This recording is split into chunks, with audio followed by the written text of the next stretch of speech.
ज्या राष्ट्रीय अध्यक्ष गर्जना जनक्रांती संघटना याच्या त्या अध्यक्ष आहेत आणि त्या सामाजिक कार्यकर्त्यांमध्ये सुद्धा आहेत. त्याचं स्वागत करायचं आहे सगळ्यांना. सृष्टीच्या संस्थापकांमध्ये सामील ज्यांच्या कुशीत या महाराष्ट्राच्या महान राजमाता राष्ट्रमाता महामाया प्रजापती गौतमी माता जिजाऊ माता ताई आणि मी रमाई बोलते. हे जे खूप सुंदर यांनी एक नाटक केलं, अतिशय मंत्रमुग्ध आणि भावनिक केलं त्यांना पण मी नमन वंदन करते. माझ्या समोर बसलेले बुद्धजीवी फेब्रुवारी 1898 मी माझ्या संघटनेतर्फे तसेच भारतीय बौद्ध महासभा विहार समिती ऑटो व दुकानदार संघ दक्षिण पश्चिम विभाग नागपूर यांना खूप खूप शुभेच्छा देते. माझ्या आजोबांनी त्यांच्या प्रवासाची ऊर्जा, त्यांच्या प्रवासाची आधारशिला म्हणजे आमची माता रमाई. काही म्हटलं की माता रमाईच्या माहितीच आहे, पण त्यांच्या डोळ्यामध्ये एक आत्मविश्वास दिसतो. शरीरात अजून संपलेली नाही, कारण ही अजून जिंकलेली नाही. तर जेव्हापर्यंत डॉक्टर बाबासाहेब आंबेडकर परदेशामधून भारतात डॉक्टरेट घेऊन, तुम्हाला माहित आहे त्यांचं शिक्षण इथे सांगायची गरज नाही, कारण आज स्पेशल आपण रमाई मातेविषयी बोलतोय. तर त्यांच्याजवळ पैसे नव्हते, स्कॉलरशिपमुळे ते विदेशात शिक्षणाला गेले होते. आणि जसं काही म्हटलं की आज आमच्या 29-30 वर्षांच्या मुलींना मला स्वयंपाक करता येत नाही, संसार सांभाळणं भावच दूर आहे. पण माता रमाई 9 वर्षाच्या असताना त्यांनी हा एवढा संसाराचा गाळा चालवला. तर ते डॉक्टर बाबासाहेब आंबेडकरांविषयी त्यांच्या मनात असलेलं अतुल स्नेह आणि प्रेम होतं. आणि लहानपणापासून त्यांनी कष्ट बघितले होते. कारण तुम्हाला माहिती आहे माता रमाईचे आई बाबा लहानपणी वारले होते, परंतु त्यांचं जीवन अतिशय कष्टमय होतं आणि कष्ट करताना नवीन नव्हतं. जेव्हा डॉक्टर बाबासाहेब आंबेडकर विदेशामध्ये गेले तर माता रमाईला वाटायचं की माझ्या बाबासाहेबांना पत्र लिहिलं की साहेब राजा जास्त दिवस जगू शकणार नाही. माता रमाईचं पत्र वाचून डॉक्टर बाबासाहेब आंबेडकरांच्या डोळ्यात पाणी आलं. त्यांनी अतिशय जड अंतकरणाने माता रमाईला पत्र लिहिलं. तुम्हाला माहित आहे की डॉक्टर बाबासाहेब आंबेडकर माता रमाईंना प्रेमाने रामू म्हणायचे की रामू, माझ्याकडे एकही पैसे नाही आणि माझ्याकडे पैसे नसल्यामुळे मी फक्त एक वेळ जेवण करतो आणि लवकरच माझा एक राजा घरी गेला. मावशींच्या डोळ्यात पाणी येत आहे. सगळे भावनिक आजचा दिवसच खरं भावनिक होण्याचे आहे, कारण आज माता रमाईमुळे आज आपण चांगले कपडे घालतो, आमच्या अंगावर आम्ही नटले आहोत, खटले आहोत, चांगले वस्त्र आमच्या अंगावर आहेत. पण ह्या मागे डॉक्टर बाबासाहेब आंबेडकरांच्या सावलीतून जगणाऱ्या माता रमाई ह्यांचं योगदान आणि बलिदान आहे. आणि आपण त्यांना रोज नमन वंदन करावं, असंच माता रमाईंचं त्याग समर्पण आहे. आज त्यांच्यासारखं त्याग समर्पण कोणी करू शकत नाही. जसं डॉक्टर बाबासाहेब आंबेडकरांनी आपल्याला संविधान दिलं, त्यांच्या पानापानात संविधानाच्या एकेका पानावर एकेका शब्दामध्ये एकेका अक्षरामध्ये आम्हाला हक्क व अधिकार न्याय मिळवून दिले. तसेच माता रमाईने सुद्धा त्यांच्या सोबत राहून आम्हा सर्वांना जसं ताईंनी सांगितलं की जेव्हा बाबासाहेब तावडेसाहेब गेले होते तर माता रमाईंना त्यांचे स्नेही आणि मग माता रमाईंनी बघितलं की हॉस्टेलचं अनुदान झालं होतं जे आपण ग्रँड म्हणतो आज तर विडंबना करतात त्या आपल्या हाताच्या बांगड्या आणि रंगातले दागिने काढून त्यांना दिले धाराच्या हॉस्टेलमध्ये आणि त्यांना म्हटलं की हे माझं सोनं विका आणि त्या मुलांच्या जेवणाची व्यवस्था करा. एवढी कृतज्ञता एवढं अपार प्रेम कोण होतं त्यांच्या माझ्या मुलांच्या काय नातं होतं. आज आपण परिवारामध्ये पण फक्त माझा नवरा माझी मुलं आणि मी बस एवढंच परिवार समजतो. पण माता रमाईचा संसार एवढाच नव्हता.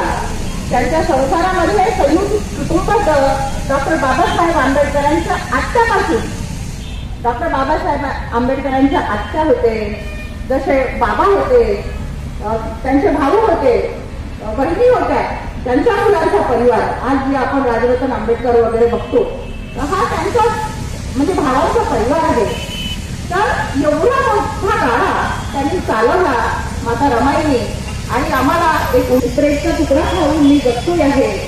तर माता रमाई एवढं मोठे घराच्या आधी घराच्या बाहेर निघायच्या आणि गोवऱ्या छापायच्या आणि उजेड व्हायच्या आधी की दिवसभर आजचे मुलं आता आपला परिवार खूप सारे आहेत म्हणजे असं मी नाही म्हणत इथे तर सगळे चांगलेच लोक आहेत, चांगल्या विचारांचे लोक आहेत, पण खूप सारा असा परिवार आहे की दिवसभर मोबाईलमध्ये फिरून असतो.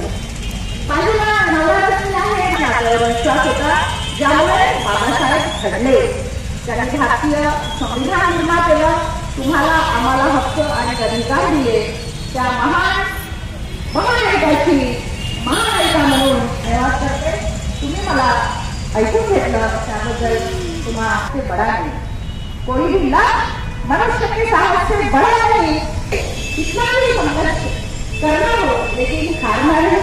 जीत हमेशा संघर्ष करने वाले की और लड़ने वाले की होती है.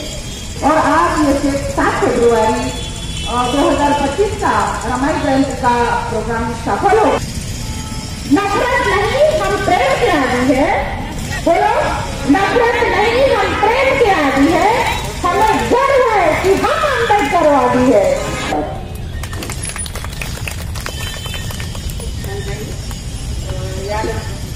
म्हणूनच मला म्हणजे 2 ओळी बनावंसं वाटते रमाईबद्दल. प्रत्येक त्यागाची संसार माझा करताना निजप्रिया डोळ्याच्या कडा आज रमाला स्मरताना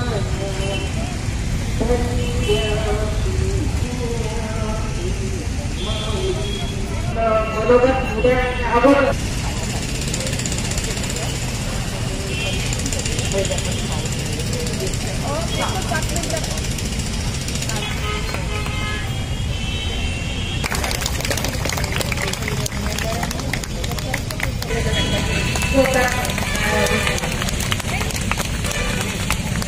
त्याद्वारे आज आपण या विचार मंचावर उपस्थित आजचे मान्यवरांना मी मैत्रीपूर्ण जय हिंद करते. आज या कार्यक्रमात उपस्थित असलेले सर्व उपासक उपासिकांना माझा मैत्रीपूर्ण जय हिंद. अतिशय सुंदर कार्यक्रम हा ऑर्गनाइज झालेला आहे आणि आजच्या कार्यक्रमाच्या संचालिका बुरबुरेताई यांना मी मैत्रीपूर्ण जय हिंद करते.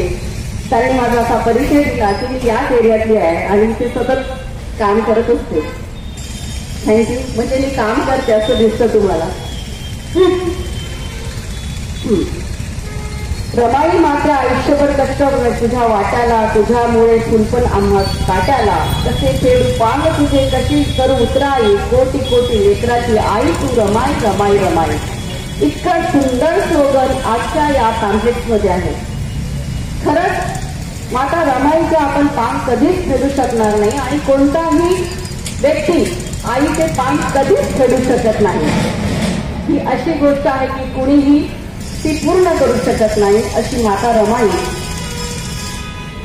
या रमाई माता रमाईला आज आपण अभिवादन करण्यासाठी इथे विविध गोष्टींचे आयोजन केले. त्यात कालची जी एक विविध स्पर्धा इथे झालेल्या आहेत त्या सर्व स्पर्धकांना मी खूप खूप स्पर्धकांचे अभिनंदन करते. कोण जिंकलं कोण हरलं हा प्रश्न महत्वाचा नाही, पण या स्पर्धेमध्ये ज्यांनी भाग घेतला आणि ज्यांनी ही स्पर्धा आयोजित केली त्यांना मी सर्वांचं अभिनंदन करते. आजच्या या कार्यक्रमामध्ये एक सुंदर सर्वात पहिले लताताई गाळसी यांनी गीत गायलं. तेही खूप अभिनंदनीय आहे, मनाला भावणारं आहे. राजसाहेब ठवरे शाळेची विद्यार्थिनी गुंजन लडे हिने जी एक स्वतः एक छोटीशी एकांकिका इथे दाखल केली ती अतिशय सुंदर होती, अभिनंदनीय आहे. आणि मी त्याच शाळेची मला फार आनंद वाटत आहे की रावसाहेब ठवरे शाळेच्या विद्यार्थिनी हा पराक्रम गाजवणारा असतात. त्यामुळे तुझं खूप खूप अभिनंदन. संवेदनशील त्यांनी जी एक एकांकिका इथे सादर केली. खरंच ताई प्रत्येक प्रसंग तुम्ही सुजाताताई एक साहित्यिका आहे. बहुजन सौरभ ही त्यांना मी सतत वाचत राहते. तुम्ही खूप सुंदर ऊर्जात्मक असा इथे संदर्भ मांडलेला आहे की घेतला पाहिजे. यांची भेट दीक्षाभूमीवर झाली आणि भारतीय बौद्ध महासभेचे इथे उपस्थित असलेले सर्व पदाधिकारी यांना मी मैत्रीपूर्ण जयभीम करते, सलाम करते. कारण की दीक्षाभूमीच्या लढाईमध्ये ते सर्व सम्मिलित होते, आम्हीही तेथे हजर होतो. त्या षडयंत्राला आपण नेस्तनाबूत केलं. म्हणूनच बाबांनी जे सांगितलं की संघटन हे फार महत्वाचं असतं आणि त्या वेळेस आपण सर्व संघटित झालो आणि संघटित होऊन जेव्हा आपण लढलो तेव्हा आपल्याला विजय मिळाला. म्हणजे हे एक प्रात्यक्षिक प्रॅक्टिकल कार्य सुद्धा घडलेलं आहे भारतीय बौद्ध महासभा अंतर्गत. तसेच विविध संघटनेनी तिथे युवा ग्रॅज्युएट फोरम, आम्ही नाव घेणार नाही, पण विविध संघटना तिथे उपस्थित झाल्या आणि जो लढा दिला त्याचं खरंच कौतुक व्हायला पाहिजे आणि ते सर्वांचं अभिनंदनीय आहे. ही जी एकी असते, एकीमुळे आपण काय करू शकतो हे एक सुंदर उदाहरण. त्यानंतर रेशमताईला मी आजच भेटले, खूप सुंदर संवाद त्यांनी साधला, भावनिक झाल्या. म्हणजे त्यांच्यामध्ये आपल्याला हे दिसतं की माता रमाईचा जो संघर्ष आहे तो हा किती कठीण होता. आज आपण आपल्या सर्व मुलांना ज्या काही गोष्टी देतात, म्हणजे आपल्याला ज्या सगळ्या गोष्टी मिळत आहेत, खरं म्हणजे बाबासाहेबांनी जे ड्राफ्ट केलेलं आहे त्या ड्राफ्ट मागची जी ऊर्जा आहे, जी ऊर्जा माता रमाईच्या कष्टातून तिथे निर्माण झालेली आहे. आपल्या कष्टाचे सतत म्हणजे बाबासाहेबांना तिने आपल्या समाजाला दान केलं होतं. त्यामुळे बाबासाहेब आपल्या समाजाची प्रगती करू शकले. जर त्यांनी आपल्या दावणीला बांधून ठेवलं असतं तर असं घडू शकलं असतं का? तिने तिच्या वेदना, तिला होणारे कष्ट तिने फक्त आपल्यामध्ये ठेवल्या. म्हणजे ती किती संयमी असावी, किती धैर्यवान असावी, किती निष्ठावान असावी आणि किती करुणामय असावी, ह्या सगळ्या गोष्टी ताईंनी आपल्याला सांगितल्या.